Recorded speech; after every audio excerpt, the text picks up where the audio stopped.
Chirag Paswan deserving नेता हैं कि पशुपति पारस जो है वो डिजर्विंग नहीं है। बिकॉज मैं नहीं कह सकता हूँ भाई, मैं आज तक उनसे कभी नहीं मिला। अच्छा, और मैं इसी लोकसभा क्षेत्र का भी एक रहने वाला जनता हूँ। मैंने उन्हें कभी देखा नहीं, आप लेकिन मिले हैं नहीं कि इधर आए नहीं किए? आए नहीं कि तो मिलेंगे कैसे? अब हम इस बार बिहार राहुल से गांधी को पप्पू को थोड़ी हम कहेंगे कि प्रधानमंत्री बनाएंगे। प्रधानमंत्री तो नरेंद्र मोदी से अच्छा कोई नेता नहीं है। बात जी। खत्म है। बिहार में आरजेडी को वोट देंगे अच्छा, और आरजेडी इस बार 40 में से 35 सीट जीत रही है।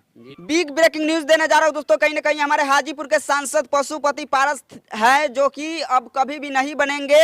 हमारे साथ अभी बिट्टू सिंह मौजूद है। इसी मुद्दे पर डायरेक्ट बात करते हैं। आखिर उनके साथ मतलब खेला हो गया।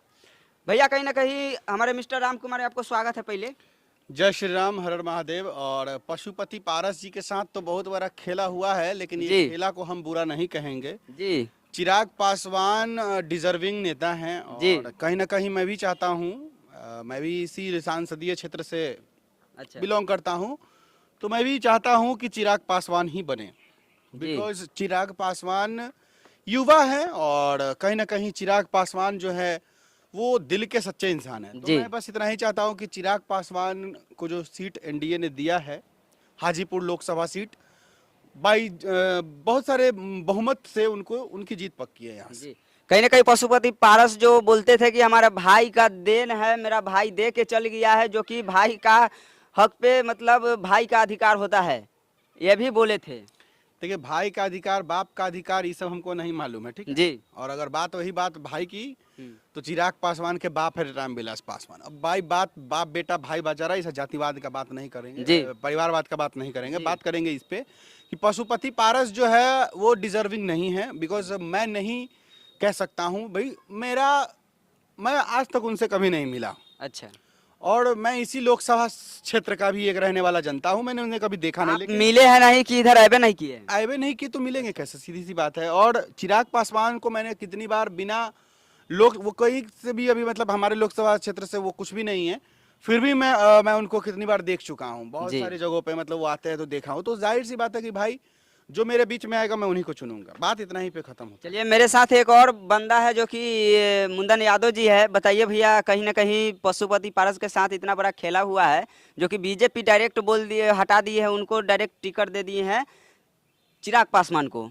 तो आप बताइए कि चिराग पासवान को सपोर्ट करते हैं या पशुपति पारस जी को? देखिए, पशुपति पारस जी के साथ धोखा हुआ है। जी। जितना मोदी जी का एज है उतना पशुपति पारस जी का भी उम्र है। अच्छा। वो भी 71 साल के हैं। तो मोदी जी को लग रहा है कि इनका अब दिमाग खत्म हो गया है, इन सब कुछ नहीं होने वाला है, तो हम एक युवा को चुनते हैं, तो इसलिए वो चिराग पासवान को टिकट दिए हैं। जी। तो उनके साथ बिल्कुल गलत हुआ है। अच्छा, और नहीं, अब वो लोग नहीं चाह रहे हैं कि अब थी सेंट्रल में आए कोई मंत्री बन जो कि जाए। चिराग पासवान बोल रहे हैं कि मेरा है, मेरा पिताजी का यहाँ पे, मेरा हाजीपुर पिताजी का है तो मैं लड़ूंगा, और पशुपति पारस बोल रहे हैं कि मेरा भाई का है तो मैं लड़ूंगा। बताइए। ये सरासर जातिवादी हो रहा है। जी। परिवारवाद जो बोलते हैं, जातिवाद नहीं, परिवारवाद हो रहा है। जी। मोदी जी को तो ये लौक नहीं रहा है। अच्छा। उनको सिर्फ बिहार में आरजेडी दिखता है, जंगल राज दिखता है। जंगल राज कहाँ है? जी। वो आते हैं बिहार में तो उनको कहाँ दिखता है जंगल राज? हर चीज अच्छा। तो हो ही रहा है। उनका सरकार है, उनका सरकार में पेपर लीक हो रहा है, ऐसा नहीं दिख रहा है। उनका टिकट आया है, ठीक जी। है। हमको लग रहा है कि 40 में लगता है इस बार उसका 10 को सीट भी नहीं मिलेगा उनका, बीजेपी को इस बार बिहार में। जो जीतेगी वो इंडिया अलायंस की टीम जीतेगी इस बार। अच्छा। देखिए, ये मैं बोलूँगा, इंडिया अलायंस की अगर बात करते हैं, ये हमारी बदकिस्मती है कि इंडिया अलायंस जीत रही है।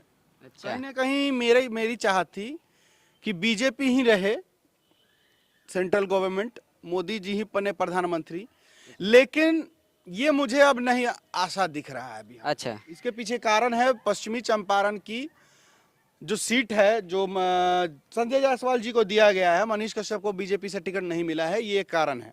नहीं, देखिए, और बहुत सारी कारण मैं बता दूं, पवन सिंह को नहीं टिकट दिया गया, गुंजन सिंह को नहीं दिया गया, तो सभी लोग निर्दलीय चुनाव लड़ने जा रहे हैं। अच्छा। तो यहाँ बीजेपी का वोट कटने वाला है। तो इससे आरजेडी को फायदा होगा या फिर इंडिया अलायंस को फायदा होगा? वोट नहीं कटने वाला है इस बार, बिहार से उनका पत्ता साफ होने वाला है। अब हम कह ले कि अगर पत्ता साफ हो जाए बिहार से, तो ये हमारी बदकिस्मती होगी कि हमारे पास कोई प्रधानमंत्री का कैंडिडेट नहीं रहेगा। बात देखिए, इतना ही खत्म है। अब हम इस बार बिहार राहुल से- गांधी को पप्पू को थोड़ी हम कहेंगे कि प्रधानमंत्री बनाएंगे। प्रधानमंत्री तो नरेंद्र मोदी से अच्छा कोई नेता नहीं है। बात जी। खत्म, इतना है। नरेंद्र मोदी कुछ नहीं है, वो देश में सिर्फ नफरत की राजनीति मरे- करते हैं। नरेंद्र मोदी जी अभी 5 साल जो कि अनाज है वो फ्री में मतलब बंटवा रहे हैं। अरे वो चाह रहे हैं कि देश के लोग गरीब रहे, अच्छा, उनका वही सोच है। अगर उनका सोच अगर होता है कि अगर नरेंद्र मोदी चाहते हैं कि देश के लोग गरीब रहे तो मनीष कह रहे हैं, नरेंद्र मोदी डिजिटल इंडिया को भी नहीं लाते हैं। क्या है? आज जो डिजिटल इंडिया सुनिए क्या हो रहा है, सुनिए हम बताइए बता आप। देते हैं, डिजिटल इंडिया की वजह से जो भ्रष्टाचार खत्म हुआ है नहीं ना, हुआ है भ्रष्टाचार इसका खत्म। अंदाजा आपको नहीं लगाया जाता। सबसे बड़ा भ्रष्टाचार पता है देश में क्या हुआ है? देख रहे हैं, इलेक्ट्रोल बॉन्ड का हुआ है, चंदा लो धंधा दो। तो सुनिए ना, चंदा लो धंधा दो, हम पूरी सच्चाई बताते हैं। वो चंदा लो जो धंधा जो आप जो बात बोल रहे हैं, वो कोई बीजेपी पर्सनल नहीं है कि सिर्फ बीजेपी को ही वो अरे मिला भाई, है। वो लाया कौन था? बीजेपी ने लाया नहीं, था, BJP बीजेपी का लाया वो था। लाने के पीछे देख का रहे हैं कारण उसमें समझिए। अडानी अंबानी ये सब का सारा हमारे और आपके पैसा लेकर वो बिजनेस वाले को दिए, वो लोग लॉस में गए। मोदी जी फिर आप हमारे आपसे पैसा लेके जीएसटी बढ़ाए, जितना जीएसटी ले रहे हैं हम ही ना आपसे ले रहे हैं। अरे चप्पल पहन रहे हैं उसका भी ले रहे हैं जीएसटी, दवा खा रहे हैं उसका भी ले रहे आप हैं। मुद्दा बदल रहे हैं। नहीं, मुद्दा मुद्दा नहीं। मुद्दा पे आइए, चलिए मुद्दा एक पे और आइए। बात सवाल कर है, रहे हैं। एक और सवाल है मेरा, जो कि सीधे सीधी डायरेक्ट हम आपसे एगो बात पूछना चाहते हैं कि इस बार मतलब आप वोट किनको जिताना चाहते हैं, बीजेपी या आरजेडी? देखिए, हम तो चाहेंगे कि प्रधानमंत्री कोई बने, लेकिन हम इस बार बिहार में आरजेडी को वोट देंगे। अच्छा, और आरजेडी इस बार 40 में से 35 सीट जीत रही है, जी। ये आप लिख लीजिए। आपको भैया? पहले सीट का बंटवारा कर लीजिए। आरजेडी का और अभी कांग्रेस का बमचक मचा अरे हुआ भाई, है। मिला के जीतेगी, सीट- 35 सीट जीतेगी अरे मिला छोड़िए ना, के। पहले सीटों का बंटवारा ठीक से कर लीजिए। देखिए- यहाँ पर आपका जो बीमा भारती है, लालू यादव बोल रहे हैं। मीसा भारती, बीमा भारती नहीं, नहीं, मीसा नहीं, भारती है। मीसा भारती की बात नहीं कर रहे, बीमा भारती का ही बात करें। आप नाम सही सुन रहे हैं। जो जेडीयू से कट के आरजेडी में गई है, अच्छा, हाँ। उनको पूर्णिया का सीट चाहिए और पप्पू यादव कह रहे हैं कि हम नहीं छोड़ेंगे पुणे। तो पहले अपना मैटर सुलटा लीजिए, उसके बाद जीतिएगा।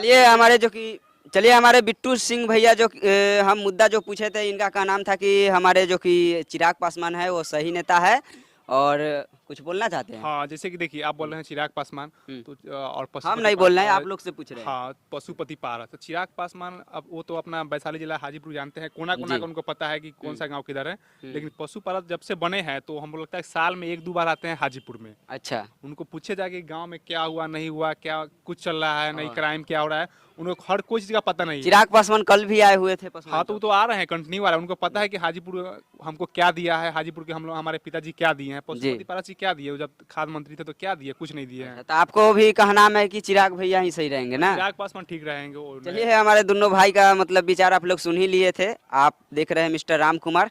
जय हिंद, जय भारत।